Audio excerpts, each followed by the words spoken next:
Hey guys, my name's GotCake and welcome to another SOS review, this time for a game called Skull Rogue. As always, I ask that you hit that like button and sub for future videos. I do strive to review a lot of the lesser known indie games that pop up on the Nintendo eShop in the hopes that I'm able to steer you away from the bad games, especially titles such as this, which could save you a little bit of money.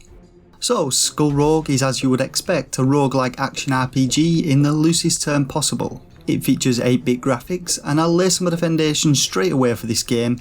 It's a piece of shit, and the Nintendo eShop listing for the game is packed to the eyeballs with bullshit, and I'll address this in a moment.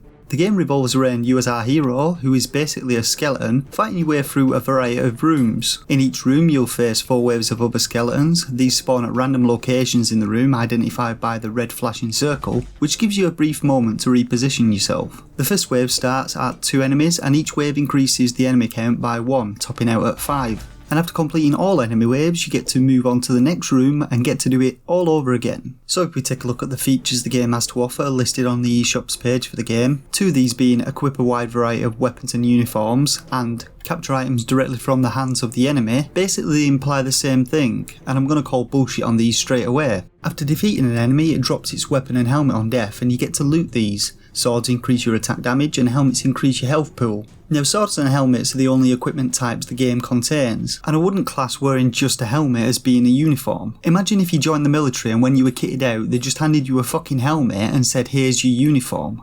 As for there being a wide variety, a couple of new variations of the items with slight stat increases drop about every 5 rooms until you reach about a level 15. After that I managed to get to level 22 without anything new showing up. Neither equipment type has any special stats, and there's also no indication of your current weapon and helmet stats, so you've got to keep a mental note of those. So next let's move on to the listed feature, discover 6 biomes with randomly generated levels. Once again, this is also utter bullshit. The first room is always the same, but every room after this is random, but there's a distinct difference between rooms being randomly generated, or in the case of this game, rooms being randomly selected from a pool. Rooms contain a few different notable features. There are spider webs which slow both you and the enemies. There are also spikes which pop out from the ground every now and then and cause 10 damage. And then there are pits which limit movement around the rooms. There are also barrels and pots scattered about the rooms which have a chance of containing either mana or health potions, but that's about it. There's some variation to the room layouts, but after a while you'll begin to realise that there aren't actually that many rooms in the pool, and that just like that other piece of shit Super Loop Drive, rooms are just reskinned to change their aesthetic. This is the 6 biomes feature that the game mentions, but to me biomes have to have some distinct feature that separates one biome from another, and not just a fucking simple palette swap. Next let's turn our attention to the level up your character endlessly and in a multi-direction.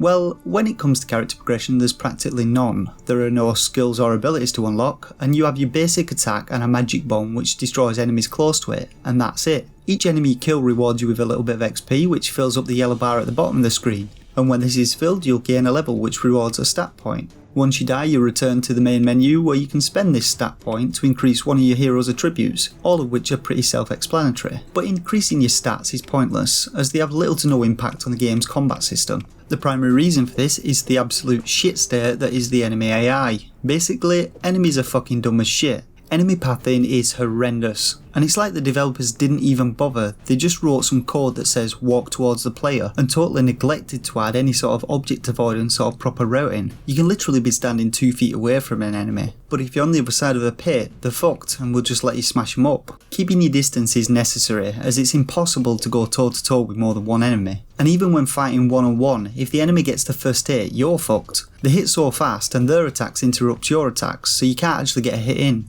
The only way to actually play the game is either to manoeuvre enemies so they get stuck behind obstacles and pits, or alternatively you can kite them around the room. Yeah, in the game you can walk backwards while attacking faster than enemies can walk forwards, and they won't attack you unless they're literally on top of you. The game states that the further you are, the harder and more unique enemies become. This is also just a blatant lie. There's absolutely zero variation in enemies, just the same set of skeletons over and over again, and there's nothing unique about them, and this quickly becomes dull as shit. The furthest I've got is level 22, which was still just a bunch of skeletons, and if there's actually any other enemies beyond this, I'm not interested in seeing them. A game shouldn't take upwards of 22 levels just to introduce a new enemy type. This brings me on to the final feature, being enjoy refined pixel graphics. Well, there's nothing really refined about them. Everything about them is pretty generic, and I found more refined versions of the game's assets via a simple Google search. The barrels and pots are the same in every level, and your character's skeleton sprite, which coincidentally is the exact same sprite for the enemy skeletons, only faces either left or right, which is basically the same sprite flipped 180 degrees. And in all, I'd say that there are a total of about 10 frames of animation for the skeletons.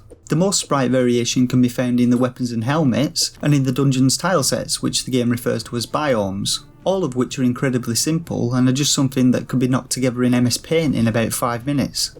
So that's basically all the game boils down to. Kite each wave of enemies around the room, pick up any shit that they drop if it's better than your current gear, gain XP for useless stat points, rinse and repeat till you're so bored that you'd rather go and play a Super Loot Drive. Oh, and that reminds me, the reward for the Super Loot Drive challenge is still up for grabs. So, what to rate the game? Well, I think for a game of this calibre it deserves a special reward. That's right, I award Skull Rogue the shovelware stamp of approval.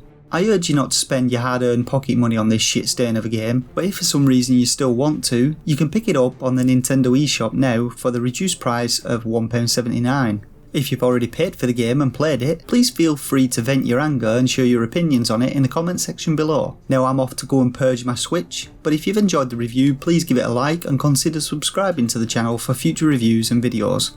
Thanks once again for watching, and until next time, game on.